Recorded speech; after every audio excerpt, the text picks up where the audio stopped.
It's my pleasure to introduce our moderator today, Jaime Giellis.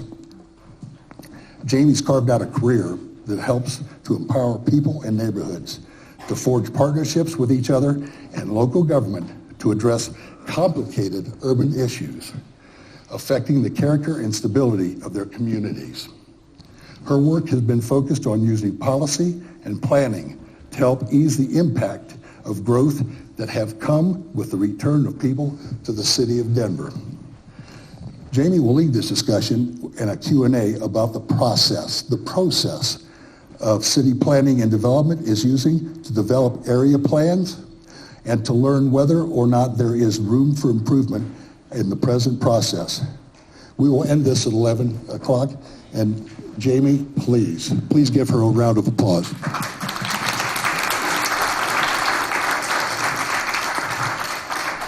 Good morning, everyone. Can everyone hear me okay?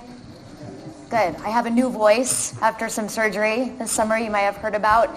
I'm so pleased to be here to have this, to lead this important discussion about the future of Denver's neighborhoods, how planning is going to impact them, and to, I think, help address, as Amanda discussed, some of the challenges that we're seeing with some of these first plans, how we best work through and elevate the conversation to really be focused on how we get the best out of this planning effort for the people of Denver. That's really what's most important. So the topics of the forum today are twofold. Number one, to understand the neighborhood planning initiative process used to develop an area plan and the neighborhood plan. And number two, to look at and determine what is working and what can be improved. And I really want to emphasize those two pieces. Again, that this is an opportunity for us to look at the processes that are underway or have already happened and really discuss what's worked and what's not worked and how we want to make these processes better going forward. So I want to begin by introducing our panelists. I'll go through and read your name, just maybe wave as I go through and introduce you. We have 3 Denver community members and 3 representatives from Denver Community Planning and Development.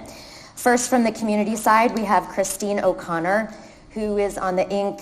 Zoning and Planning Committee as a co-chair. We have Myles Tangalin, who is part of the Congress Park neighborhood and a steering committee member for the East Central Area Plan. We have Tracey MacDermott, who is part of the Greater Park Hill community and is an INC and steering committee member for the East Area Plan.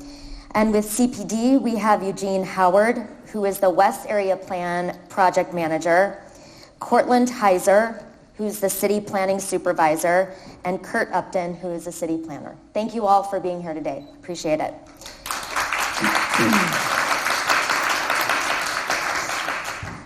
So I just want to go through a couple of house rules before we dive in. First of all, we absolutely ask that everyone show respect to each other and to the speakers during the forum. This forum is a beginning for many of us to understand the NPI process and what it is going to mean for their neighborhoods and for all of Denver, really. We have index cards and pencils that have been made available to you all today, and so we ask that you write your questions down. We have folks going up and down the aisle with those cards and pencils. When you've written the card, just please pass it to the center, and if the folks in the center would just hold your hand out, hold the cards out, somebody will come pick them up. We ask that your questions relate directly to the NPI planning process, and I'll be vetting all the questions and kind of grouping questions together if there are some similar ones to ask. While it is our intention to address all the questions that we gather today, it may not be possible given the 1-hour time frame. But we will work with CPD if there is a demand for more conversation about this to pull together another forum. We have some music going on. So while they're getting set up, I just want to kind of lay out what the morning looks like. We're going to start with CPD, who will have 9 minutes to present the area neighborhood planning process, and they're just setting up their PowerPoint now. And then following their presentation, each of our 3 community member panelists will have 3 minutes to talk about what they experienced in terms of both pros and cons as it relates to the planning process. And our timekeeper is up here, so she will be holding up the cards to let all the speakers know how much time they have. Are we close? No. We're having technical difficulties. There's no mouse. All right, good morning, everyone. My name's Courtland Hyser, and my role at Community Planning and Development is I oversee the Neighborhood Planning Initiative as a program. And then the other gentlemen here today are 2 of the project managers that we have that actually manage the planning processes themselves. Okay, so we have to burn through these really quickly in 9 minutes, so we won't get to take a lot of time for any detail. We'll cover each of these a few minutes each on the topics listed here. Next slide, please. Okay, so starting at the beginning, why do we plan in the first place? What do plans do? The reason that we plan is to create a shared vision with the community that addresses the diverse needs and concerns of the community. What do plans do? They inform how things should evolve in the future for the benefit of the community. Right? So we engage people in a dialogue about the future, ask them what the future should look like, define a vision then that's articulated in the plan, and the plan purpose then really is to recommend strategies that achieve that vision. The purpose is to inform decision-making, both public and private. There's 2 scales of planning in Denver. The first is citywide planning. This sets broad policies and recommendations that apply citywide. Most of these plans address a single topic at a systems level. So the Parks and Rec game plan focuses on parks and recreation facilities citywide. The comp plan and Blueprint Denver provide a baseline level of planning guidance citywide. Neighborhood and small area plans then have a distinct purpose in the sense that they're planning for just a smaller area within the city. So a small area plan is anything smaller than at the citywide scale. It could be a neighborhood, it could be a corridor. We've done transit-oriented development plans in the past. Anything that's at a smaller scale. And these plans are different from most of the citywide plans in that they address many topics and show how the systems interrelate. So instead of looking only at the Parks and Rec system and those types of facilities throughout the city, you look at how that, does it make sense when you look at the transportation system in conjunction with it?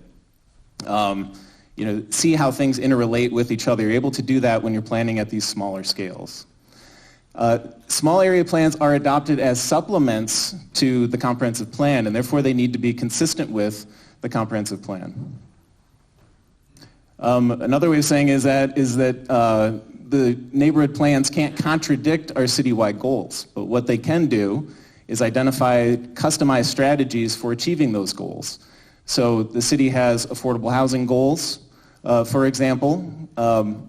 It's not on the table to opt out and say we don't need affordable housing here. The neighborhood planning process is really about defining how you could achieve affordable housing goals within a specific area. So the strategies may look different from one part of the city to the next. The common theme, though, being that you are advancing the citywide goals as part of the neighborhood planning process. Neighborhood plans update the Blueprint Denver mapping. So your places map, transportation facilities, you can update the actual maps.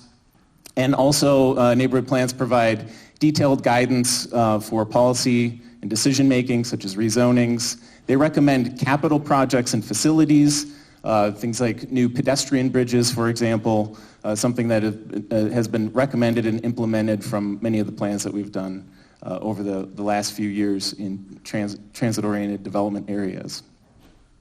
And then also the plans identify implementation strategies for achieving each of these outcomes.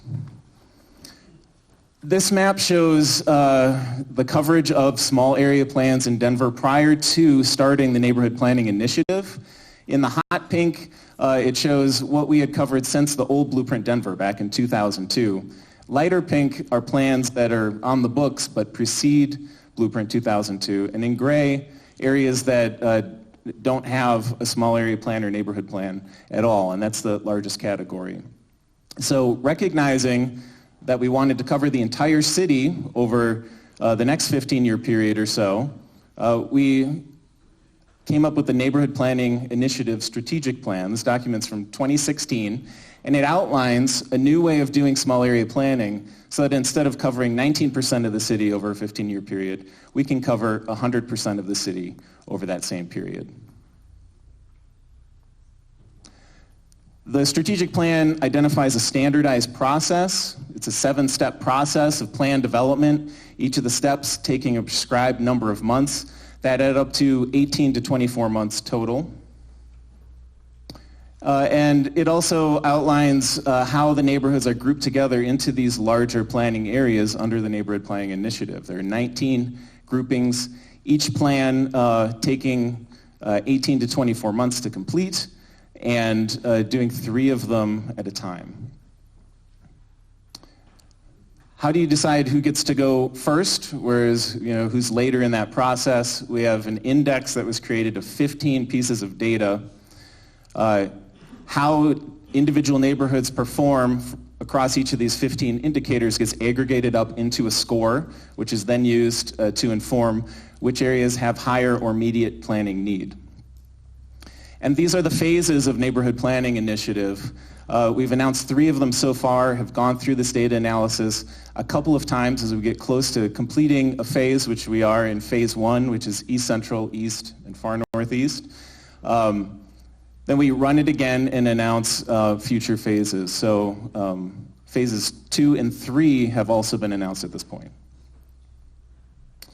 This outlines the timeline for phases 1 through 3. We started back in 2017 and have actually gotten one of the phase 1 plans through adoption. The Far Northeast plan was adopted a couple months ago in June, and are working now on finishing the other phase 1 plans for East and East Central. And we have the timeline laid out for all of these phases, wrapping up around every 18 to 24 months. Our community engagement approach is a diverse approach to neighborhood planning. We try to use many strategies and many opportunities for people to participate in our planning process. The goal is to reach a wide range of voices and to make sure that our outreach is representing the diversity that's present within the community. We also have a steering committee that engages at a detailed level in plan development, meeting on a monthly basis and diving into the details in a way that isn't really possible with the general public. The steering committee is appointed by city council members. We work with the city council members to identify who these stakeholders will be, and then work with them throughout the entire planning period to develop the plan recommendations. I want to emphasize that partnerships are critical to the success of community engagement efforts as part of Neighborhood Planning Initiative or any other plan. Particularly registered neighborhood organizations, other community organizations, working with our council offices and the local media. And the process is designed to incorporate feedback loops so that you can see how things are changing over time. And we're in that process now with East and East Central of feedback loops to gather more feedback on the plan recommendations and refine them. And that's just part of the process. We have diverse community engagement methods. I don't have time to go into these in detail, but really it's a mix of in-person and online primarily. And we do a lot of outreach. So for Far Northeast, these statistics represent a completed process. We've grouped East and East Central together. We go to a lot of events, we talk to a lot of people, there's a lot of engagement, and then there's online outreach that supplements all of that. Okay. All right. Well, I've got about 6 more slides. No. But You don't have, how much longer do you need? 2 minutes? sure. 2 minutes? Okay. All right, so some lessons learned from this process. There are many, right? Here are a few. The first really big lesson that we've learned is that we think there's a need to restructure how we look at our 18 to 24 month planning process. Briefly, we had that slide up there showing the 7 steps and how long each step takes. We think there would be value in shortening the initial stages, data collection and visioning, and lengthening the stages that are later in the planning process, which will give us more time in reviewing options and alternatives with the community, drafting content sooner so that you can have a longer review phase at the end, sort of the process that we're in now with East and East Central. Our process needs to be nimble and adaptable because every area is different, and you need to change up your strategies to find what's working. Effective outreach, still very much rooted in relationships and in-person communication. So your online outreach supplements that, but it doesn't replace it. And we do need to find ways of leveraging social media platforms to have a constructive dialogue. So East and East Central specifically, just want to talk about that very quickly. Just for some perspective, because there has been some controversy and disagreement surrounding the draft recommendations that are out now. Just for the sake of perspective, want everyone to realize that of the 33 recommendations that are on the table, all of them have majority support, which is to say more than 50% support from feedback we've gotten at community workshops and online surveys. And 26 of the 33 have over 70% support. So there are divided responses that we've received with respect to height and density issues in particular, and those are dominating the conversation. And if you go to the next slide, we want to outline our response to that, which is to shift the focus of our upcoming workshops so that they can deal with those trade-offs in detail, slowing down the process from an adoption originally scheduled for later this year to instead March of 2020 to give us more time to accomplish that.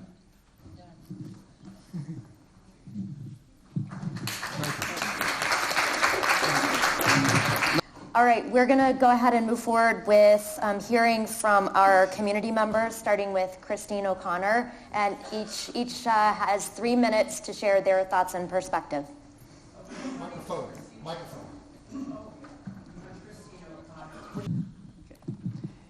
I co-chair the Inter-Neighborhood Cooperation Zoning and Planning Committee, and I have not sat in, full disclosure, on any of the 3 processes, the Northeast, the East Central, or the East. But I've read them all, and I've read all the minutes, and I have been involved in planning issues and for about 20 years.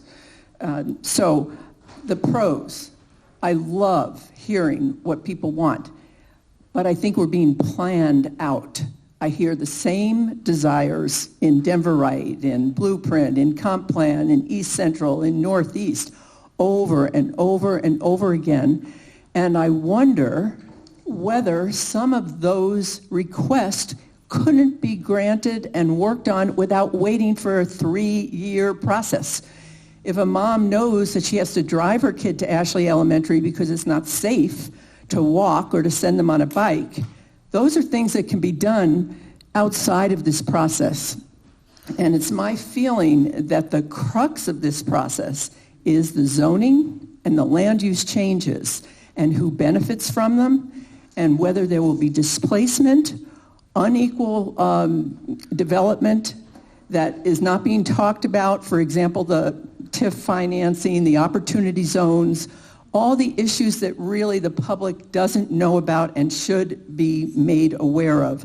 Those are the kind of things that I'm most concerned about because everybody wants safe streets. Everybody wants transit you can hop on. They want the close neighborhoods. They want improvement and revitalization on Colfax, like some people here are working on.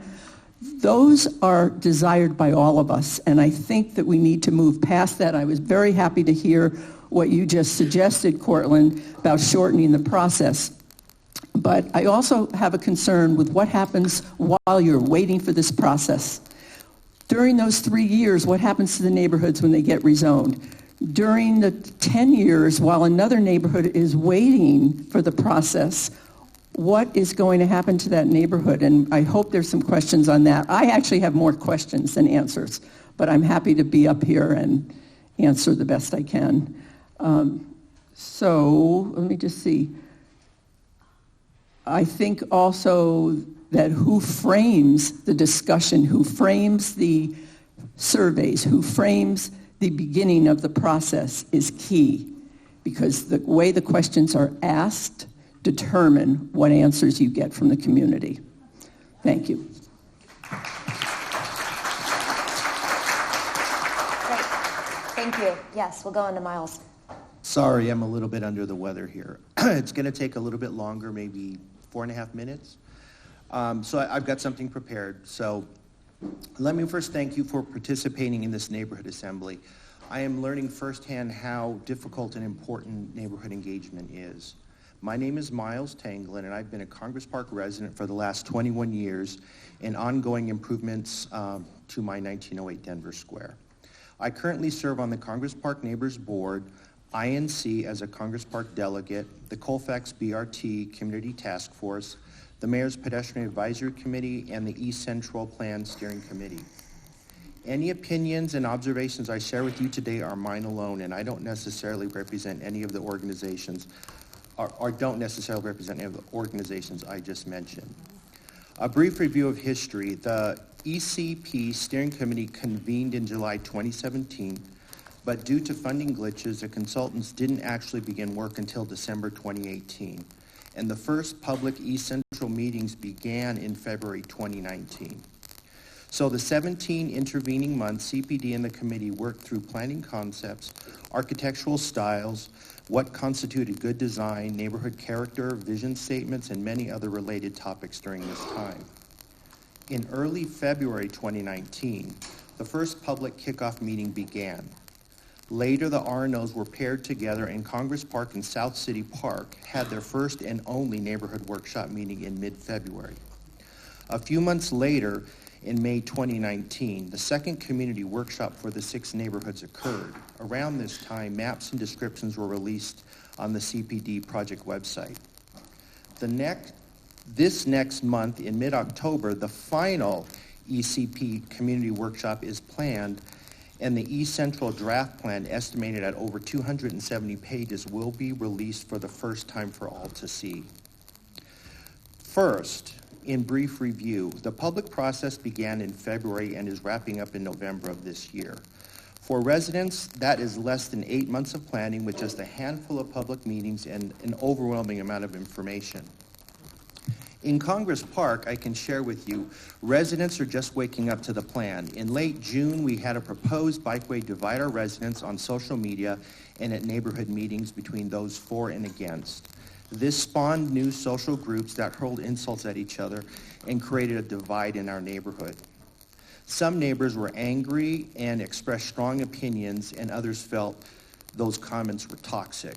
We had to rethink how we manage our meetings and wondered for the first time, frankly, if police would be needed on standby for future meetings. I feel this division, which turned neighbor against neighbor, was caused by a lack of detailed information about what was being proposed and mistrust of the planners who could not explain why or how this bikeway was placed on the plan. I recall we had over 150 neighbors attend a meeting during a very violent thunderstorm to learn more about how this plan will impact their neighborhood. In September, Congress Park is coordinating 2 additional meetings to review topics of this plan. We realize we may need to revisit these topics again with the release of the updated plan next month. The scale and scope of the area is challenging. Our neighborhoods are some of the most complex parts of the city, including high-rises and what others jokingly call the suburbs, Congress Park. This plan is more of a large-scale area plan, not the refined neighborhood plan that was otherwise promised. We are taking steps toward a refined plan, but this will take more time, listening, planning to get there. This is why at this stage we'll be asking for more time in this planning process for neighbors to become familiar with the plan and make informed comments and decisions on their neighborhood, and more time and engagement appears justified. The CPD website describes the planning process in 3 phases. Visualize is 6 to 8 months. Strategize is to 11 months, and realized is 4 to 5 months. At the longest, that is 24 months or 2 years. At the shortest, it's 18 months or a year and a half. The public meetings began in February of this year, and the shortest would put us out to August 2020. I don't think that much time is needed, but it sure would be a big step forward to rebuild the trust of the neighborhood to increase buy-in in this planning process.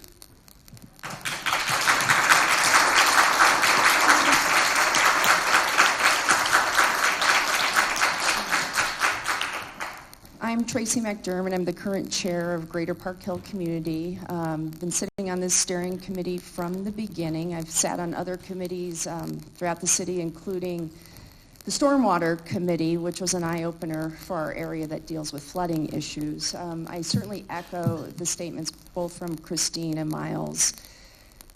One of the most problematic things for me in this process is that it wasn't until May that this was rolled out, the recommendations, that people found out about it. And I've listened to my colleagues on the steering committee say things such as, yes, but we've been at this for 2 years. Maybe we have, but the community is just finding out about it. They need their time to process this, ask their questions, and have those answered. I do appreciate CBD pulling back on this a little bit, taking a little bit more time to engage the community, but that's what we have to do. We have to engage this community so that all voices can be heard. I have sat on a steering committee where I have been told by my colleagues I am just the minority voice. This does not make this an inclusive process to be heard when that's what your colleagues are saying to you openly in a community meeting. Our June meeting was incredibly contentious because people had just found out about this and finally were showing up to these meetings in force. The steering committee chair opened this meeting by stating, "I'm glad you're all here, but we'll be hearing from the steering committee now." This did not open the door to the community to voice their concerns. However, they did it anyhow.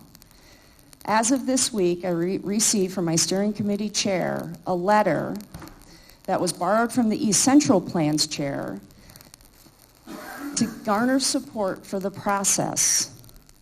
I feel this is premature. Instead of garnering support and patting ourselves on the back, we should be meeting with our fellow citizens, hearing their concerns, talking with them, and moving forward in that direction versus saying, "Good job" to us.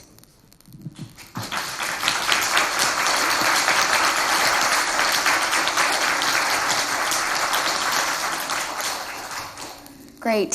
Thank you, everyone, for your comments. We're going to dive into the questions. There's a lot of them. As I said, I'm going to do my best to sort of lump like questions together. The first question is a little bit more high level, and then we'll go from there. I had several questions about the timing of the neighborhood plan process, and in particular, a couple questions related to what happens to neighborhoods that have no plan, that will not have a plan until towards the end of this NPI process, but are currently facing a lot of changes, a lot of development, being bulldozed, seeing a lot of challenges. What is the plan to address those neighborhoods' needs even as you go through the planning process? Okay, so I'll take that one.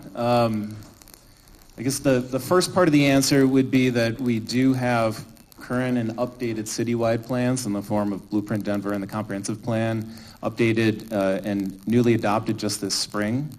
So there is a baseline level of guidance provided by both of those documents that does address many of those topics. Right? When we do neighborhood planning, we use that as a starting point for having the plan for the specific part of the city, but it isn't. Not all of the weight rests on the neighborhood or small area plans to carry the load. So that's partial answer one. The second is that neighborhood planning initiative isn't the only way that we plan for smaller divisions within the city. It's the way that we're covering the entire city, 100% coverage over time. But when something really critical pops up, we're able to be more nimble by doing a different sort of small area plan for a smaller area. You've seen that with the Elitch Garden site near downtown, right, with the downtown area plan amendment. We're working on one right now. It's going to City Council on Monday for Loretto Heights. When there are big changes for a small area that are really targeted in a specific geography, we're able to do a quicker process, usually about a year, to do detailed planning for those types of situations. Anybody else want to comment on that? Okay. The next question is about density. And it seems, there's a couple questions here, that it seems that the neighborhood planning process has a significant focus on density, on development, on allowing more. There was a question in here that stated that there's a feeling that the plans and the city's focus is about building as much as we can, as fast as we can, warehousing people, as opposed to an alternate vision for the neighborhood plans, which is really about creating the healthiest, most vibrant, most livable neighborhoods here. So can you speak a little bit to the focus of the neighborhood planning process, the focus, the significant focus that appears to be happening on adding density and development through this conversation, and the balance between that conversation in regards to land use and the conversations or equal balance around parks, schools, public spaces, et cetera, and how you're working through that in the planning process. And I'd like to hear from the community members too on their thoughts on what that has looked like from their perspective.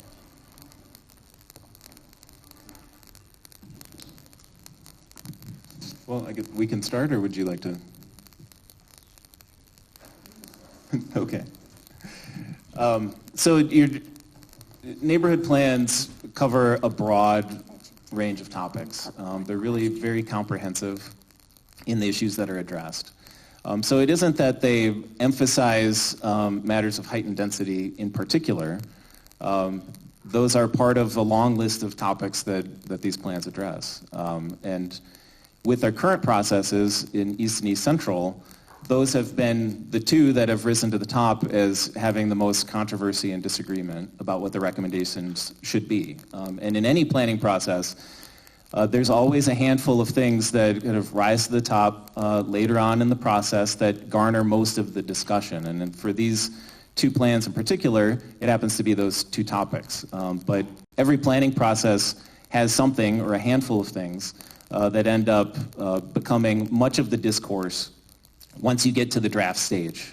So like the slide that I put up briefly showing a majority of the recommendations in the draft seem to have pretty broad support. Most people aren't talking about those recommendations. They're focusing on the ones that don't have as much support. And I think that's pretty natural, and some version of that happens in every planning process. But the plans themselves are very comprehensive and don't focus on one or two topics in particular. It's just what the focus ends up being is different from one plan to the next. I would also add that one of the things that's important in the neighborhood planning process is thinking about complete neighborhoods. So for example, in the far northeast, while there might be ample space for development, one of the key concerns was connecting the neighborhoods together. So for those of you who've had an opportunity to look at the far northeast plan, the one adopted plan through under NPI, you'll see that there is a pretty significant body of content related to how to weave and to connect these neighborhoods together, because that's a component that is needed to further the completeness of those three neighborhoods. There was also a lot of conversation around open space and connecting and building out the open space, because a lot of the land there is still yet to be developed. And that includes parks and trees, the green space that helps keep a place healthy and vibrant. So I would add just to what Courtland said, it's really looking holistically at our communities and looking for those places where we can make recommendations, or you can make recommendations to make your communities more complete. So if I could add a little bit, because I do think this is a big issue, and I think the reason it's a big issue is because you know that zoning is going to happen, and the planners keep saying, this is just a plan, it's just a vision. And the woman from Dora got up at council and said, no, this isn't zoning, we're just labeling it blighted. Don't worry, there's no rezoning, but we all know it's coming. So we're all looking for that, which is part of the reason that it has become the focus, I believe, lately. But we know that density in some form is coming, but we want to say in how that's done. And I think that there's...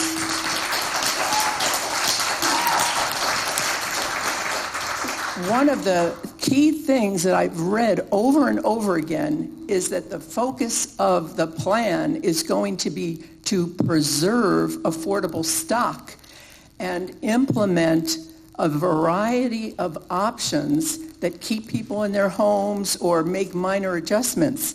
But I don't see that. That isn't reflected in the rezonings that I think are coming. So I believe we need to step back and say, how much needs to happen in these corridors now? How much can wait a few years? I mean, I've looked at your zoning. It's all, a lot of it on the corridor is EMS 3, Main Street 3 and Main Street 5, and I don't think we've built that out yet. I don't think we've actually explored that. So I'm just kind of puzzled why we get in a little bit with a planning process and then we have to jump way up on the density and the zoning changes, and I don't think that's necessary. I think we can find a compromise.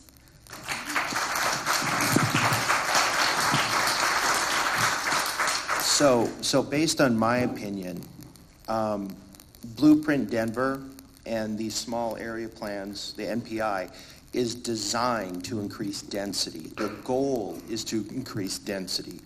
And the city's looking for all the different tools to do that. So it's just be aware that's the city's goals. ADUs, duplexes, quadplexes, it's the goal as the city changes. And at least from my viewpoint, you just need to let the residents know what you're planning and walk them through what those changes may be so they can make an informed decision. I would like to echo that thought with an informed decision. When we, the blocks, 2 blocks north and south of Colfax are essentially proposed for triple the density they currently are. And I think we should meet with our community members and we should show them exactly what that looks like if this happens to you on all sides of your home. Because it changes whether you want to stay there or not. I have had many community members come up to me recently when they're starting to realize what this looks like for them, and they have said, do I put my house on the market now? I'm considering it myself. This will become an unlivable place for me, and I'll be out of Denver, because this is not the Denver I moved into. I realize things changed, and we have to adjust for some things. But I would have to agree with Colfax is not built out yet in the current zoning. There are 550 acres throughout the city that are posed for development. And I think we need to come to a more reasonable density within those 4 blocks that are livable for those neighbors. You know, I looked at the city's map. The area that they're proposing for the triple density is quite a small square mileage compared to the entire East Area plan, but they want us to absorb 80% of the growth and everybody else gets to absorb 20. It's not equitable.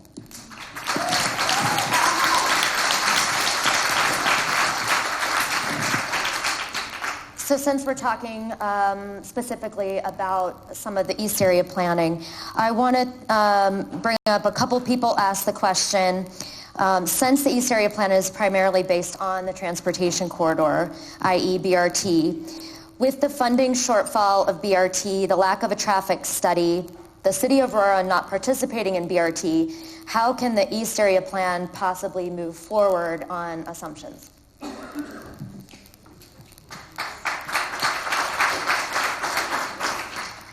Hi, Curt Upton. So I am managing the East Area Plan, and I think many of these comments, can you hear me? Many of these comments are valid, I think. I think making sure that we have infrastructure and coordinating our infrastructure improvements with land use changes is actually one of the objectives of creating this plan, this holistic plan. And so we are, again, I think I agree with Tracey on some of these things are premature, like it may be premature to do a full evaluation of the process before the process is over. Many of these recommendations, likewise, it's premature to, just say we're opposed to this because we're going through the process of hearing from people and making adjustments accordingly. In particular, locations that I think Tracey mentioned where the focus should be for density. We are looking at that, and we will be having a conversation with the community on these issues in October with specific respect to the BRT question. So it's important to understand that while we are coordinating with the BRT process, the BRT project is separate from the East Area Plan process. It has received some funding from the General Obligation Bond. Most of all high-capacity transit projects do not have 100% funding until the end of their planning process because the process you go through for federal funding determines that. So it's normal that high-capacity transit projects don't have all of the funding available while they're going through that process. That said, we are working on some recommendations to better link that project with the density increases. And so we are considering that. For example, until the BRT has certain funding, we are considering making those some of those heightened density recommendations contingent upon that, so they would not take effect. And this is why I think it is important. I get the issue of saying it's not zoning when we're just doing a plan, but the plan does recommend zoning, and that's a conversation that we have with the community. But in this case, it actually is important on the timing aspect of it, because once you get a plan adopted, the zoning doesn't change. That's a future decision. And so what you can do in the plan is speak to when that zoning change should occur and provide some guidance on how that decision should happen, when it should happen, and under what conditions it should happen. So just to clarify, that is something you are looking at in the current planning processes to put implementation tied to some of these other investments. Yeah, and I think that broad goal is actually articulated in Blueprint Denver, the citywide strategy to better coordinate these land use changes with infrastructure improvements. And so we are looking at, again, the timing of the infrastructure and the timing when some of these recommendations would go into place, and we can put that in the plan. Okay. Next question is a bit of a high-level question, and it's targeted at our community folks. What are some hindsights, and what do you wish you could have done 6 months before the city came to you with this planning process? And to add on to that, what is the elevator pitch you could give, others could give, in talking to their neighbors about why they should care? You know, I think the biggest thing we struggle with in any of these processes is getting the community to come out. So that's what I would say 6 months before, is getting more involvement from the community earlier on. There was there were some people showing up to these meetings, but not as if they are now. And I think it's so hard to get the public engaged in something until they see not a final plan, sorry, Curt, recommendations. And then they're panicked and they don't know what to do, and then they show up in force, and I'd like to see the public get there sooner. That's important across the board. With that said, just because they weren't there a year and a half ago does not mean their voices should be heard. That would be the one thing I would change.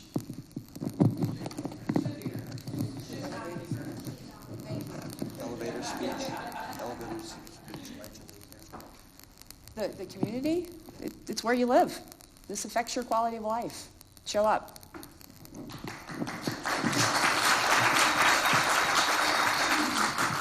Okay, so my opinion on this is I think there's a whole list of things that need to get set up as this process moves forward. This will be a continuing process. They need to set up a library of knowledge for people to look at, details, plans of what these proposed changes are for the neighborhoods, especially mobility. And they need to start meetings before you start the NPI process, if not even 6 months or a year before. Sit down and start talking to the community. I would also suggest that due to the delay in getting the information out, that the city actually comes up with what they want the neighborhood to be and then give it to the neighborhood for feedback, because you're going to get feedback right away and quickly, as opposed to a year into the process. And then it will give people something to bite their teeth into. I'd also have to say you need to plan for smaller meetings with the neighborhoods if they desire that. That needs to be part of the process. I don't feel that was part of this process, whether based on budgets or time, that the consultants needed to be part of that much, much earlier. And some of this also would be in getting that survey information. Our neighborhood was really concerned about who was taking the survey. Did they live in the neighborhood? Are they from outside? Is this citywide comments? They're all valid, but when I deal with my neighborhood, I want to know what people are saying in my neighborhood so we can actually look at what those trends are. And I think the city has some classes on some of these zoning items that, again, they could be doing this with the community and start building that bridge early in the process. And why should we care? These are our neighborhoods. This is the future of our neighborhoods. These changes will impact what our neighborhoods become. Not all change is bad, but we need to understand what's happening and be on that, have that voice in the matter. I'm going to pass. And now a question for our CPD folks. A couple cards here wondering how the neighborhoods, you talked about how you determine which plans to do first. But the questions here are, how are the neighborhoods divided for planning? And that there's a thought that there are some places in which there are disparate neighborhoods put together in one plan, and neighborhoods that have very different needs being lumped into one planning effort. Okay. Yeah, so it's really about how are neighborhoods grouped together, right? And how is that decision made? It wasn't easy, and we're not putting forward the idea that the way that it was done is the perfect way to do it. And I think, I've gone to a lot of neighborhoods talking about NPI. They ask this question, why are we in this grouping instead of that one? And always have valid points about why it would make sense to do it differently. There would be a lot of ways to do these groupings that make sense. And the way that we did it, we were trying to accomplish a few really important objectives. One that you see in the East and East Central plans is that we thought it was really important to plan for both sides of Colfax at the same time. The way that the neighborhood statistical areas are drawn uses major streets as the line between different neighborhoods very frequently. And on the north side of Colfax, you have different neighborhoods from on the south side of Colfax. And so we thought, well, Colfax is a really important street and we should grab the neighborhoods on both sides. And we tried to do that with other major streets too, like Federal or Colorado, what have you. We also tried to group neighborhoods together based on, actually, if you look at the NPI strategic plan, there's a list of about 8 things, I think, that were considered in the groupings. But when we did a staff exercise as an initial cut, everybody grouped them all kind of differently, emphasizing different objectives on that list. Really, again, I guess there's just no perfect way to do it. We vetted it through the city council offices, met with city council members a few times. They ultimately, weighed in and made some changes as well, but it's, entirely valid and I think, baked into the exercise that, it's not going to be perfect. Eugene, you want to add to that? Thank you. Yes, Courtland is correct. The staff exercises on drawing the maps was really interesting, and we took a lot of time to do that. But I wanted to respond to the what you would do differently question, because I think there were some really important key comments shared by the community members here. And I wanted to really emphasize the partnerships, and that is where you all come into play. Working with you all to invite us out to have those early conversations is really critical. We are currently doing that as we prepare for the West Area Plan.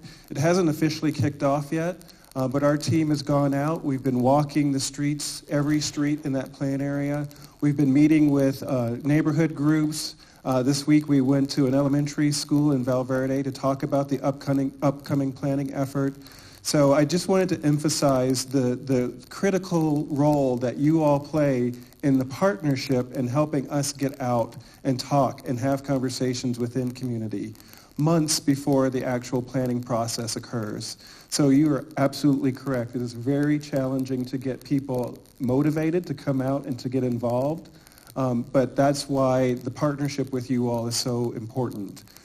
We will come and talk, as long as our schedules allow, we will come and talk to one person to 50 people, but we need to be invited. So I just ask all of you that as your plans come up, make sure to reach out to us and ask us to come and work with you, because it's as important to us to reach as many people as we can as it is for you all to feel that you've been heard. Great, thank you. I have several cards here about steering committee, about communication, so I'm going to try to lump them into a couple questions. So the first question is about the steering committees that are selected to work on these plans. Couple questions there. What is the criteria used to choose the steering committee members by City Council, listing some specific criteria and the interview process that's recommended? What's their role in this process specifically, and what tools do you provide to those members to help them reach out to the community? Sure. So I just got through going through this process so I can share with you all what we've done for the West Area Plan. There are 6 neighborhoods in the West area. We landed on having 3 official, if you will, representatives sitting on the steering committee for each neighborhood. We wanted to have a registered neighborhood organization voice at that table, so they occupy one of those seats. It was also really important to us to have diversity. So we looked and asked the community to share with us who in their community represents diverse groups of individuals. So we have a person who represents the persons with disabilities advocacy area. We have individuals on our team that represent affordable housing and affordable housing development. We have people who represent particular cultural parts of our city, of our community. And we also wanted to make sure that people had a variety of different interests and also had reach. Going back to the previous comments about you all helping us in a partnership and reaching out and making sure that as many people can be informed of this process, it was really important that the folks that sit at that table are able to take what they hear and learn and share it with others, and also in return bring what they're hearing from their communities back to the process. And so we had our very first kickoff meeting for the steering committee earlier this week. And just looking around the room, it was quite a fantastic collection of individuals there to represent their communities. Small business owners, other language first individuals, persons with disabilities, you name it, and they were there. And they were passionate about what they care about for their communities, connectivity, diversity, inclusion, equity, the list goes on. So that is one way that we have certainly approached putting the committees together. Community members, you want to comment? You could pass the... I just have a question for Eugene, because in the other 2 plans, the city council members chose. So this sounds like you are following a different process this time? So we initially, early on, I believe it was in March, worked with the West Denver Renaissance Collaborative, one of the organizations working in the West area. They've been working actively in the community for 3 years at least. And so we partnered with them. We put together a survey really soliciting input from individuals who had time and who could make the commitment. We had roughly 60 individuals respond to us with not only their interest in serving as a steering committee member, but the topics that they were passionate about, that they cared about for their community. We put that list together, and then we met with the 3 city council members that represent those 6 neighborhoods. And so we did, before going any further with any kind of invitations, we reviewed the list with city council members because those are their constituents and they know who's really truly active and who can really help spread the word and really engage in a productive dialogue with us. And so once we went through and had those initial conversations with council, we then extended invitations. So it did include council review and council approval. Thank you. The question is that what we did with the East Area Plan? So for the first phase, so East, East Central, and Far Northeast, the process to select steering committee members was we took a look at existing organizations, registered neighborhood organizations, business improvement districts, and again, our goal is to put together a variety of interests in an area. We take that list of organizations, or we took that list of organizations that we had put together that we knew about, and reached out to the council offices and ultimately let them decide who would be on these steering committees. Anybody else want to comment on the steering committee? I heard about this from another community member, not my council person. I had to fight with my council person to get on this steering committee.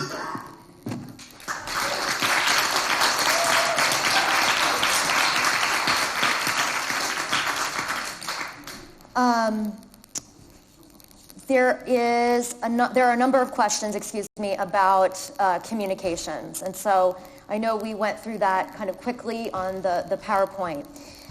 A lot of concern that people are not hearing about this early on. And also a lot of questions about how the actual public meetings and so forth are done. So a couple of questions here I will put together. First, is it reasonable to expect that city staff or the consultant team that's hired to do these plans reach out to some way, whether that's knocking on doors, flyering doors, to every single person impacted in the NPI area for notification? And also, on the heels of that question, the criticalness of reaching out to perhaps non-RNO involved residents, families, students, renters, immigrants, people that don't speak English as a first language. How do you see this from both the city and community side? I want to hear from everybody. It's always challenging to figure out how to best communicate these things. Do you use social media? Do you mail? Do you hold public meetings? What time are the public meetings? But in terms of just letting people know, getting out there that this is happening to them and giving them that opportunity to engage for people that might not be comfortable coming to a public meeting or something like that. What is the role of the city and the community and the consultants to really do their very best to get to every single person that's going to be impacted by this plan? Yeah, I think this is a great conversation to have, especially because we have had some questions about representation for East Central and East. So I want to echo something that was mentioned earlier in the presentation, and that's the importance of partnerships and successfully getting the word out. We need many partners, including registered neighborhood organizations, other organizations, neighborhood newspapers, council offices, to be successful in getting the word out. That said, as we go through the process and there are some concerns or gaps we are seeing in people knowing about the process, we have made an effort to make some changes and improve. For example, one thing that we learned early on in the process was despite getting pretty successful participation in the early phases.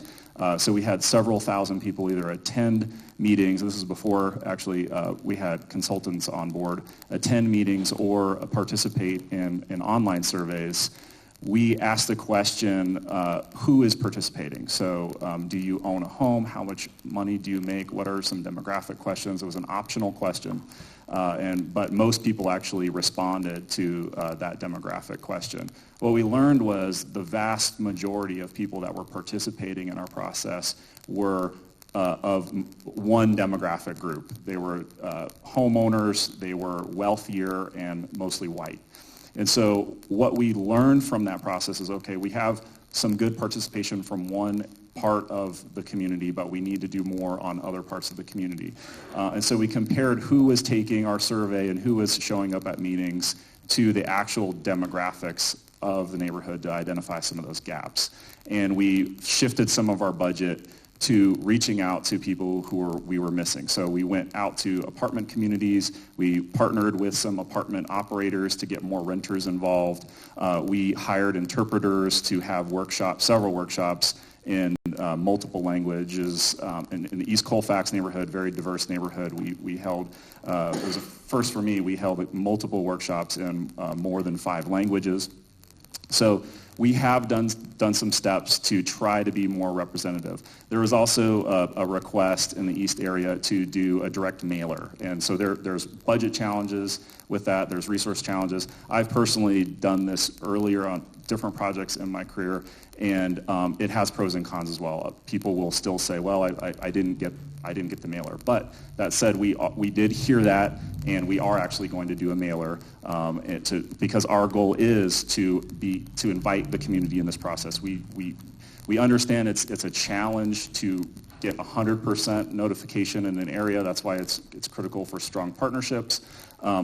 But we are open to suggestions on how to get that right and improve. And I think there's always room for improvement in this aspect. Could I go back and ask, Curt, who formulates the thing that goes out, the letter that goes out? Who asks?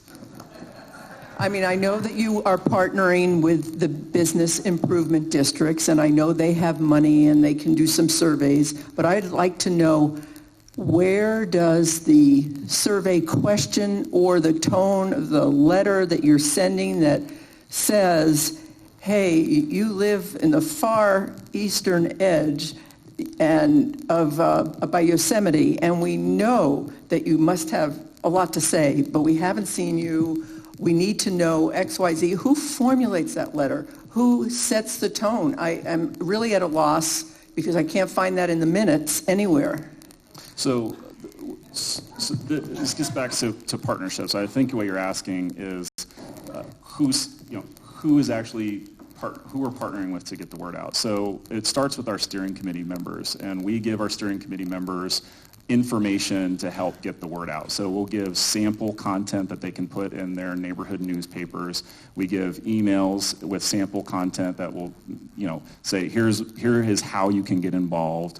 Please put this on your website, on your social media website, send it out to your networks. So we start with our steering committee members.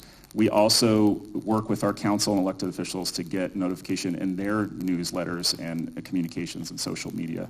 And then when we do identify a gap, like you asked specifically about the East Colfax neighborhood, we reach out to partners specifically in that neighborhood. So we reached out to community organizations that work with immigrant and refugee populations. We reached out to apartment operators and actually held meetings at their facilities.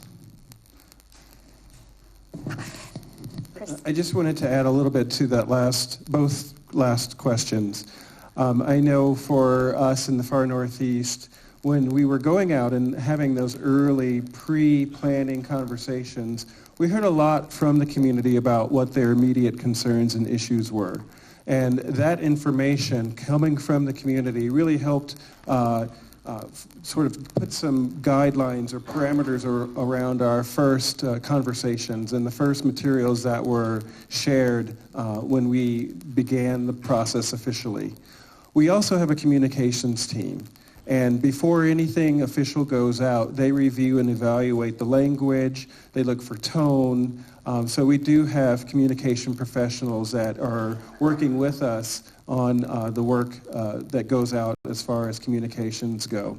And to add to that, one of the ways that we are looking to reach a diverse group of populations is, for example, for the West Area Plan, we've printed up a number of flyers, thousands of flyers. We've delivered them to elementary schools, and those flyers are going home with every single student in their Thursday folders of information that goes home to the parents. So that is one way that we are trying to make sure that as many people as we can possibly reach are aware. And doing that same thing with going to public places like libraries and rec centers and sharing information where really people gather is one way that we are attempting to reach a broad swath of our community. Yeah, I'd like to pick up on that. So in our process, we had the 17-month delay before the consultants came in. And it was at that point of the consultants coming in that they were actually going to go target the schools, target the HOAs, meet people on Colfax. So they tried to do a robust outreach, we were told. I never saw any statistics on it. But it was unfortunately maybe too late in the process for that to actually have been more effective. And on the community side, again, we were publishing it in our newsletter. We were talking about it at our neighborhood meetings. We post it on our website, and then we talk about it on social media. But because it's a plan in the future, people don't really pay attention to it. Had we had some graphics, I think we could have got a much better reaction from the neighborhood about, wait a minute, what's going on? What is this? So I think, again, maybe getting something out front really quickly would really help reinforce that conversation. Any other, Christine? Well, mine is a little bit different. I'm just, I can never get my hands on the raw data. Let's just put it that way. And I read that East survey, and it was so clear what people want. Absolutely, like, boom. And then I just see a disconnect with the recommendations, and I don't know who it is who's sitting in that room finally writing them. Is it the consultant and you? I mean, the CPD? If there's such a huge disconnect, I'm just wondering how it gets done. Do you want to comment? So what I think you're referring to is what you've read is what we have on our website. And so if you're interested on East Central and East website, we have a meeting archive we're very transparent about all of the presentations we've given, a summary of all the steering committee discussions. And so at each phase in the process, we collect input, analyze and summarize that input, present it to the steering committee, and ask our steering committee members, hey, help us interpret what this is saying. And we do that throughout the process. Thank you for putting your notes on, and I have read them. So that's not quite my question, but I don't know. You formulate the input from the surveys and from your focus groups that may be small. Where is all that data? Not your steering committee minutes. I've read them. Yeah, so there's two things. The data that we have analyzed and summarized are on those steering committee records. They're part of those presentations. If we have from time to time received questions on, can we actually get the scanned boards with sticky notes, and we can provide those as well, or Excel spreadsheets, and we're happy to provide those as well. Not many people want to look through those, but we're totally open to providing them on whoever wants to see them. So this is clearly a big discussion area that could go on for a while, but being mindful of time and the number of questions, I think that a lot of what we talked about, again, just to kind of summarize, a lot of the notes and note cards that are coming up here are really about getting more thoughtful on getting to every single resident, providing more transparency on documents and data provided, even if it is overkill, so people can see where that information is coming from, providing presentations and things like that. If you can provide materials in advance before public meetings so people aren't being asked to respond on site, and giving more time for discussion. I think I had 30 note cards up here on communications, and so clearly that's a big issue, and a lot of people kind of continually frustrated with methodology and access to information. Sort of hinging off of that, several questions also. So first question, if East area residents do not approve parts of the plan, will it be approved anyway? What goals does the city have for what percentage of a community needs to weigh into a plan for CPD to consider that it's achieved its goals for engaging a diverse voice that is truly representative of the community that the plan will serve? So it's a hypothetical, but I just want to make sure that people understand how a plan is adopted. So we go through a process with the community that's ongoing now. The next step will be coming up with a draft plan, which we're not at yet. Our steering committee that's been put together will make a recommendation on that plan, whether it's move it forward or make some changes and then move it forward. That will then go to the planning board in a public process, and they will be asked the same question. Ultimately, the decision lies with City Council. So if City Council approves the plan, it will be approved and adopted. Our goal through community engagement is to understand where there is general agreement and where there is general disagreement, and have a constructive conversation on why is it that people are disagreeing, and are there alternative recommendations that can get to the same goals. I think Courtland said that we do have some citywide goals like a housing shortage or creating safe streets or other goals that may be different ways of getting there for different neighborhoods. And so if people are opposed to the draft way of getting there that we've put out now, we totally want to have a constructive dialogue with neighbors on there may be a different way to get there because there are these specific concerns. And that's the process that we're in right now. Any other comments? Questions? All right.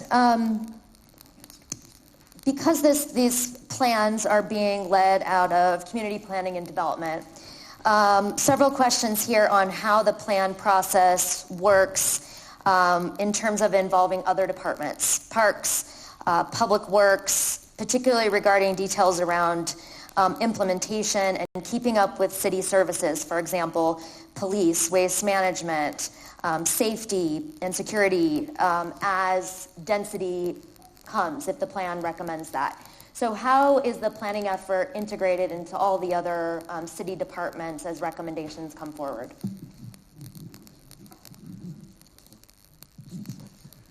So with both plans that I've been a part of and what I've observed from my colleagues, we certainly absolutely engage our other city partners early on in the process.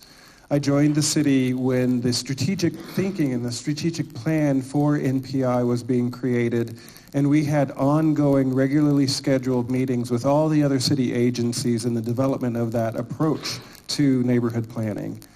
As we've gone into the actual individual planning areas, that relationship and those conversations continue.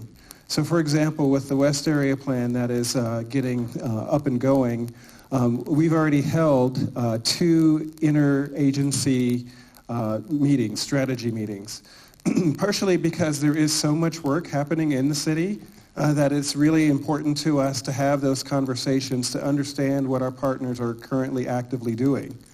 For example, there are over 20 projects in the West area that are being done by Public Works. Everything from fixing a broken sidewalk to reimagining large arterial, those really heavy, busy streets that go through that area. We're having the same conversations with Parks and Recreation, with forestry, with urban drainage. The list goes on. And what I am happy to say and share with you is that we're not having those conversations in isolation. We actually bring all of the partners together. And we have a large meeting in a very big room, and everyone gets an opportunity to talk about and to discuss and share what projects they're actively working on and what projects they foresee will happen during our planning process in the years to follow, so that there is this coordinated effort. It's not just planning services working with the community to come up with a vision and a plan. It's really all of the agencies throughout the city coming together to put forward the best process and the best implementation of what you all tell us from the very beginning. So those conversations have already started, continue to happen, and we will be having them periodically because they too are another audience, our internal agencies. And we want to make sure that we are all working together collectively when we are working with you.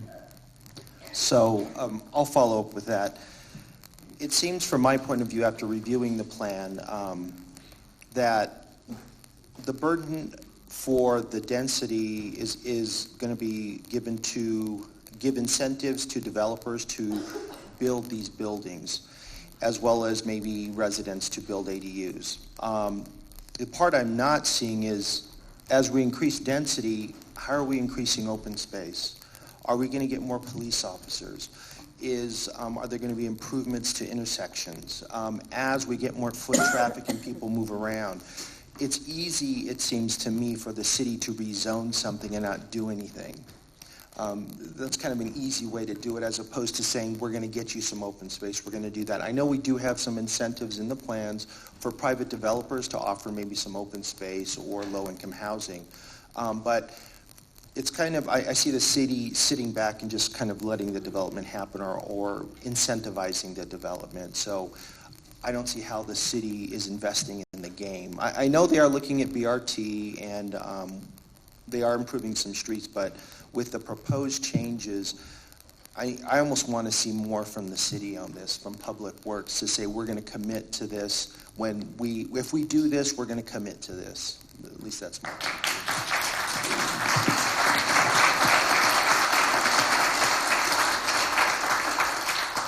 So I just want to respond to that real quickly. So I definitely agree, and this is echoing comments that I said before, that we need to coordinate infrastructure improvements with development, and that's one of the goals of this planning process. I do want to correct a couple things you said. One is we do have a transportation infrastructure plan with this plan. It's not just a plan for density. There is about 30 transportation improvements that we vetted heavily with Public Works through this process that are also proposed. And as you know, in the East Central area, we have some of the best parks in the city, and our focus is on helping people connect to those. There are some gaps in our park network, and one in the eastern portion of your neighborhood, Congress Park, and we are proposing a new park in your neighborhood. So we can talk about the details of the size and how we're doing that and where, but we do have open space and park recommendations as part of this process. I just want to make sure that that's clear. But just to follow up, that park is being proposed on the hospital's private land. Well, yeah. Okay. It has to be on someone's private land.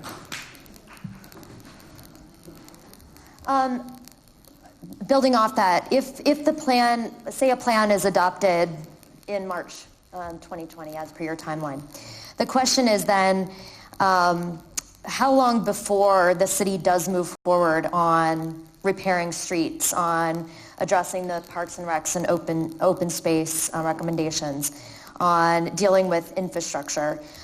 Because presumably when you pass a plan that adds density to an area, that happens relatively quickly. The other improvements, or could happen relatively quickly, depending on the developer's wishes. But other improvements are slower to come. Do the plans keep the city on the hook for implementation of the other elements that would go into supporting added density to an area? So the plans, at the end of each plan, there's an implementation chapter, and part of the information that's included there is some of the details that you're mentioning. What's the time frame for each recommendation? What are the responsible agencies or coordinating entities? If there's phasing or prioritization of recommendations, this needs to happen before these other things should happen. Those things are identified in that chapter.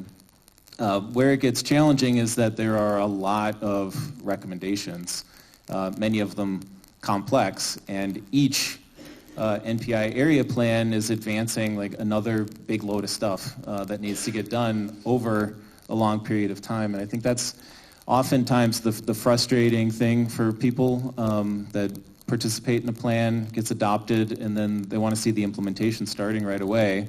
And some things do start right away, but many things aren't able to, or the phasing is later, or we don't know how to fund it. Might be a big, expensive idea, and over the course of many years, you might identify federal grants or other things to advance the concept. It's a long-term vision. It's a 20-year vision for the future, and so a lot of the things that are identified in plans also take a long time to happen. Community members, you want to comment? I was thinking of a different tact. I think what's challenging about the plans, just talking about the mobility plan, the city's reaching forward 20 years, and they're designating roads and bikeways for the future. We don't know if and when they will be built, but we need to understand, at least the adjacent neighbors need to understand what's being proposed. It's a transformative street. It's got transit priority. You may lose a lane of traffic for a bus. A bike lane may go in the future. It may or may not go in, but that bike lane may take parking away. If the city is given the right to designate it, that could happen. It may or may not happen. And that, I think, is the challenge. Like on 8th Avenue and 6th Avenue, they're talking about transit priority. Well, what does that mean for traffic? And I don't know if people understand what the implications are. And that's the type of detail I think the neighbors need to be talking about and discussing of what the potential is here and what the consequences are, so the adjacent neighbors can actually give good feedback on that. I wanted just to give a quick example, really getting at your question around timing and investments and priorities and how those things occur. In the far northeast, we heard a lot from the community about their concerns over Peoria. It so happens that CDOT is doing a project along I-70. So by hearing the voices of the community and their concerns around pedestrian safety near I-70, we were able to have some pretty quick conversations with CDOT, and the short of it is CDOT responded to the requests from the community, and I believe this weekend that section of that project is completed. And the result of that are safer pedestrian crossings, wider sidewalks, a wider underpass, and that is the absolute result, in my opinion, of hearing the voices of the community speaking loud and clearly to us, and us having conversations in a partnership with CDOT, and them leveraging their project to make improvements for the community. And the second sort of result, which I think is a positive outcome and a potential example for the future, because of the Far Northeast Plan and some of the mobility recommendations coming out of it, we were able to submit with our partners in Public Works for some additional funding for study. It happens to have the fun title of a Next Steps study, but we were able to demonstrate to DRCOG that we have the voice and current thinking from that community, and they really need this additional funding to advance some of the recommendations that came out of that plan. And we were successful. The city was successful in securing that funding. So there's going to be even more work moving forward in the beginning of next year, really based off of what the community said and what they put in their plan. So that's a way that implementation can move forward, leveraging existing opportunities, leveraging partnerships, funding that is often available, But it starts with hearing the voices of the community in a planning process. Okay. I want to talk about neighborhood character. A couple questions about what the plan will do for neighborhood character. One person writes in, we've been assured by our council person that the unique desires of the neighborhoods, the character and the areas within them will be preserved and addressed within the new NPIs. So how is the character of neighborhoods in terms of their architecture, design, the needs of the community, the culture of the community? How are they being retained and supported through the planning process from planning through implementation? So that's on the list of topics that are addressed by NPI area plans.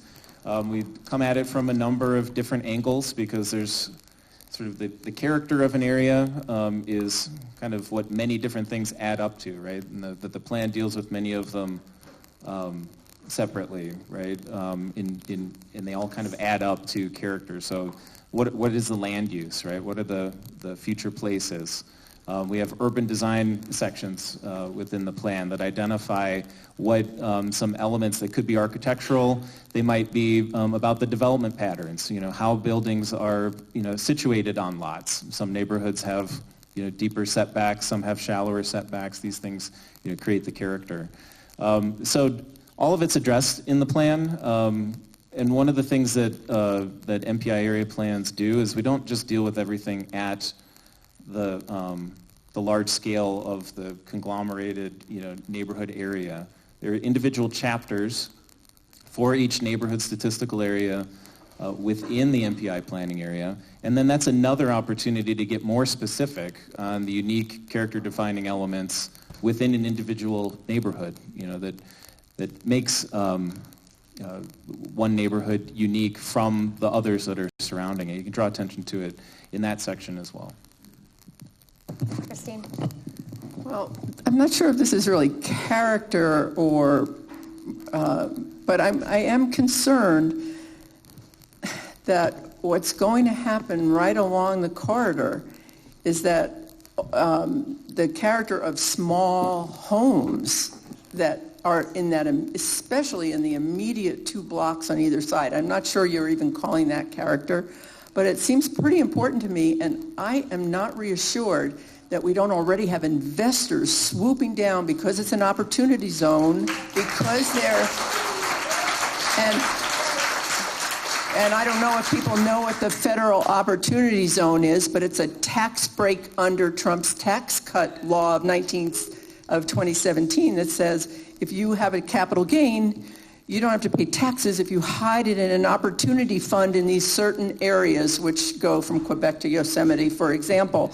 So I just don't, or that under the Dura blight designation, that we don't already, I'm just concerned, and I don't hear any guarantee from the city that some of the planners and developers aren't already acquiring bigger parcels. So to me, that's character. And much as we want Colfax to thrive, I mean, we really, the smaller owners of stores that lease their property, so they don't own it, but they really want to be there, do they have any hope? I just don't see this addressed in any of your recommendations, except you say we're going to try to stabilize existing neighborhood stock. That's it.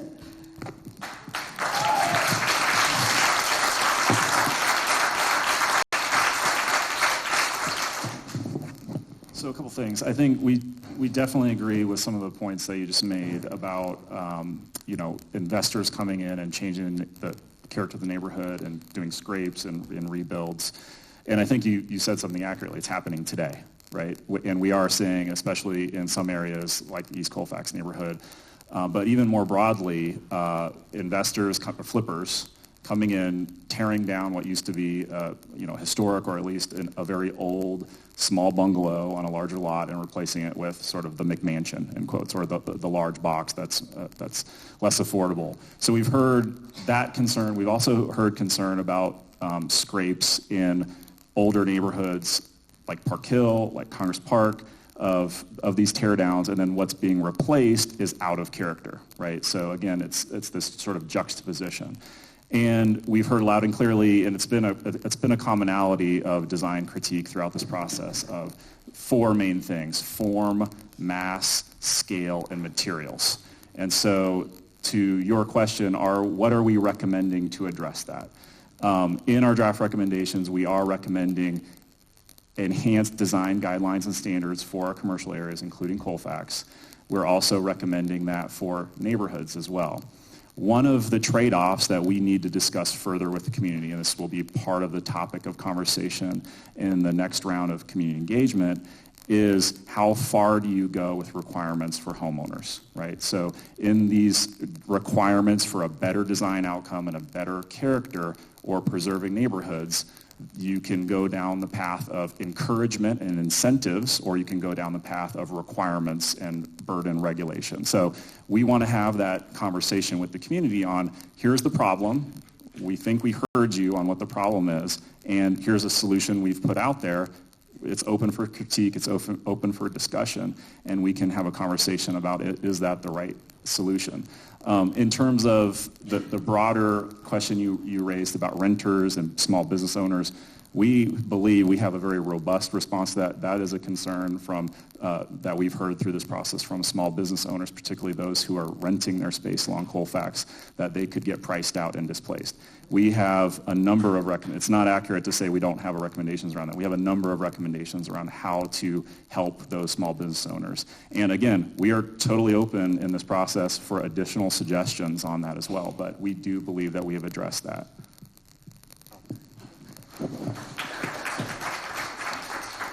I'm not sure how a council member can guarantee a character will be preserved unless it's a historic district. I don't know if that's possible. I'd like to comment on, in the plan, they're requesting a study about conservation, a study about preserving historic structures, and maybe design guidelines in a study of that. I would suggest the city facilitate this. We are volunteer organizations, and we're supposed to raise money and prepare a plan for a conservation overlay. And this, again, with this NPI process, the city should be facilitating these neighborhoods to help create a process where, if that is deemed appropriate, that they can help implement and facilitate the plan, because this is for the betterment of the city.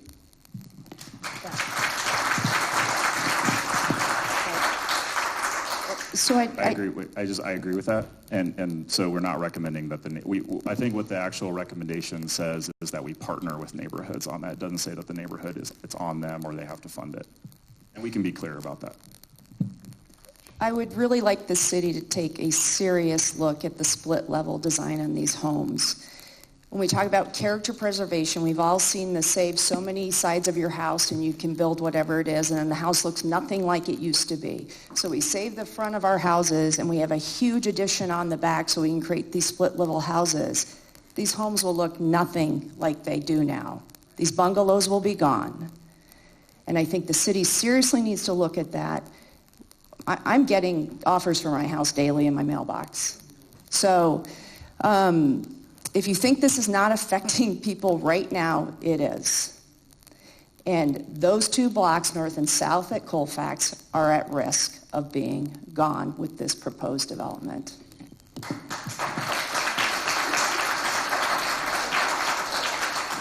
So I want to be mindful of time. It's 10:50. We have about 10 more minutes, and I have about 50 more questions. So, but I'm going to pick a couple final ones. So just be timely with your responses so we can maybe get through a few more questions here in the last 10 minutes. Climate change and sustainability. So climate change needs to be considered in our area plans. How can this be assured in the process? What are you all doing to tackle that neighborhood by neighborhood?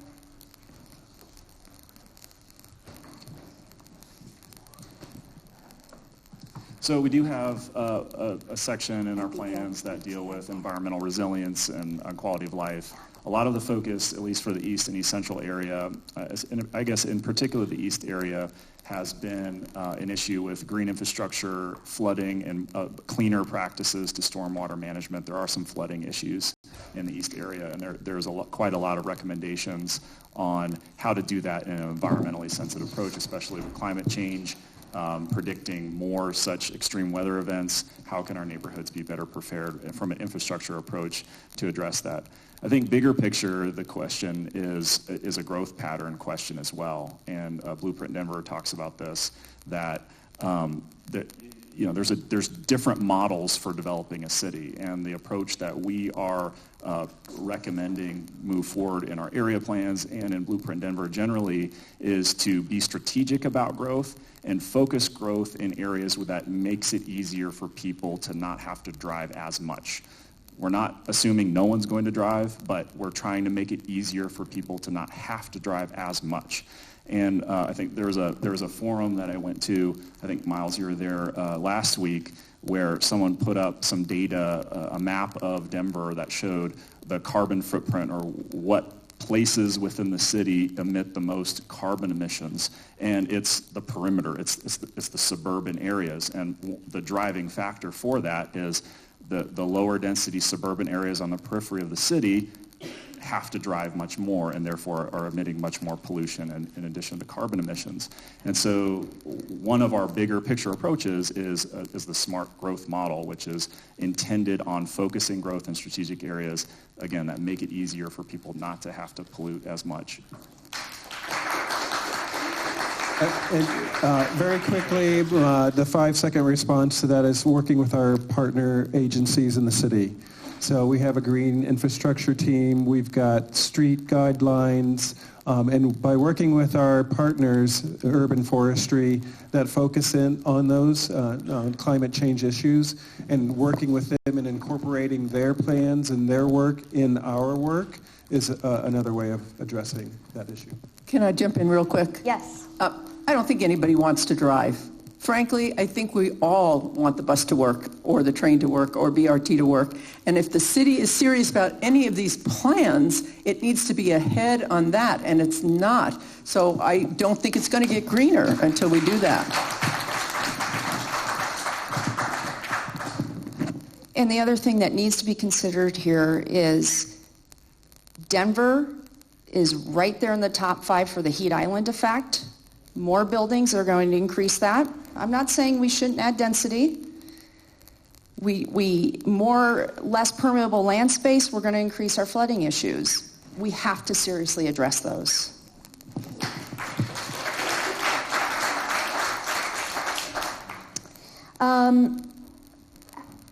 Question as some of these planning processes wrap up, and we know only one has wrapped up. How do you listen? How will the city listen and work with neighbors and neighborhoods about issues with the plan once the plan has been developed? What is the process to look at challenges that might not be seen now when the plan is adopted, but that may come forward in the future years? Is this the beginning of a relationship with the neighborhoods, or is that the plan is done and you move on and the neighborhoods are sort of left to fight that fight for themselves?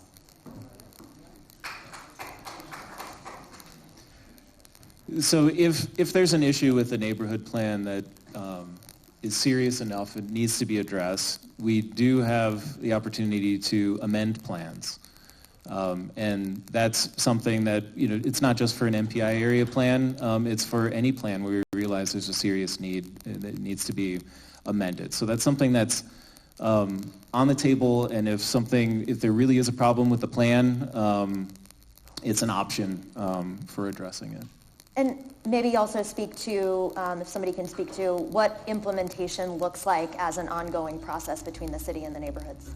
Yeah, and I hope that it's a start of a productive relationship long-term with neighborhoods. And I think Myles mentioned, one of the issues that we have with some of the plans is they do recommend future projects. And one of the questions we're asking in these plans are, should we do that future project, and what should we actually be looking at with that future project? And like a street improvement is a prime example.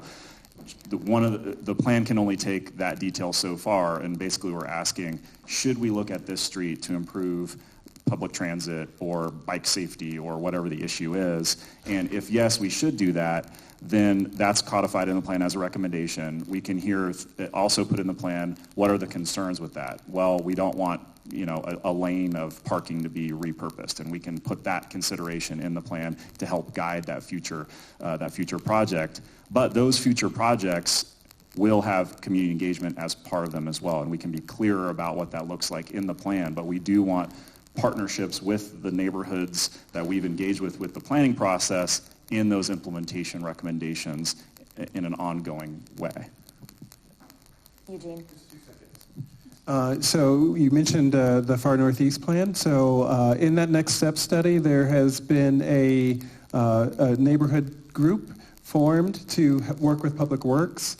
And we did a really nice warm handoff. So many of the members that helped inform the area plan have now migrated over to work with Public Works as they look at the next step study and as they look at improvements along Peoria that are going to extend further north beyond just the I-70 interchange, because the Public Works was successful in getting some additional funding to study that corridor even beyond I-70. So I think it's the beginning of relationships, and not just with planning services, but with all of the agencies throughout the city. Great. Community members, yeah. Oh, so quickly.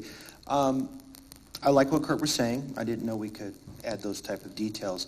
But those type of details are important. And I think to get to that level of detail, the neighbors need to be involved, and we need to have more meetings. And that is a block-by-block understanding of what's going on and an engagement with the neighborhood. At a large scale, you just look at lines, you look at whole corridors. And so, again, that is getting to more meetings with more neighbors to hear more comments back about the plan. All right, final question, and this is for each of you, so you can start at either end. Can the panel members each divulge which neighborhood they presently live in and how they will be impacted by small neighborhood plans around them? Yeah. So I live on Lowry. I used to live in Park Hill for a long time, and then I lived in Lowry for 20 years. And I did actually talk to one of the city planners this week because we want a neighborhood a new plan. We want to start working on it. And I said, can we do it on our own? And this is relevant, I think. And he said, well, you can work on it on your own. You can start, but it will have no weight. So, but anyway, that's where I live. We're a great community except for the transportation. It's supposed to be new urbanism, and we have a huge assortment of affordable housing and income-restricted land trusts, but we don't have robust transportation. So I live in Congress Park. 21 years ago, I lived by 13th and Cook. 21 years ago, I bought the house, not the neighborhood. It was a bad neighborhood. There was issues on Colfax.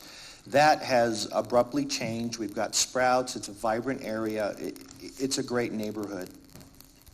Now, what this plan would do for me, because I'm near Colfax, is if density is allowed to continue along Colfax, the business owners mentioned that they potentially could be buying properties, residential properties behind their commercial properties and extend into the neighborhood. That is my greatest concern. There's some great houses, great character, but allowing larger buildings in there changes the neighborhood. And then once you start allowing that, then the city could also say, well, then you should be building larger buildings adjacent to those and continue to go into the neighborhood. So I am in Park Hill, and for the Park Hillians out there, it is one Park Hill. It is not South Park Hill. So I agree with this sentiment. I have a very big concern about houses being taken from those bungalows in order to increase the business block. I'm very concerned about losing what still is somewhat of affordable housing in those small bungalows along Colfax. I've heard many times people say, oh, those homes are too small to have a family. Not true. My block has improved considerably over 15 years. Those bungalows haven't changed. Families have returned to those houses, and they're living in them, and they're content, and they're happy. So preserve those areas. And the one recommendation I would have to this city is that please do not use the lack of conduct training with your steering committee for an excuse not to control bad behavior from steering committee members.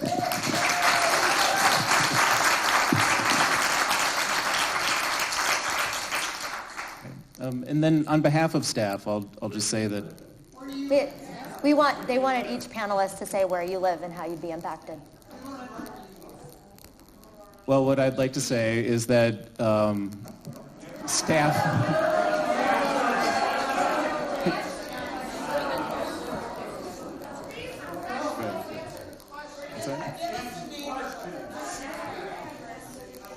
This, the question of where you live, it's not. Staff is professional. Not every. Excuse me. All right, I'm going to ask everybody to please be respectful. That's the city is I'm sure available afterwards to have a conversation about this, but we're not going to turn it into a fight. We do have several people that did ask one question. This is a ask for the city folks. It was almost exactly a year ago that Brad Buchanan stepped down as the head of community planning and development to go to National Western, and several people wrote in asking when, given Dunbarite has passed, neighborhood planning is in process, when a new head was going to be appointed, if there was any update on that. Well, I will say at this time we don't have any update. We as staff are kind of as curious as you are. But so at this time there's no announcement to be made on that. All right. I want to give a round of applause to all of our great panelists.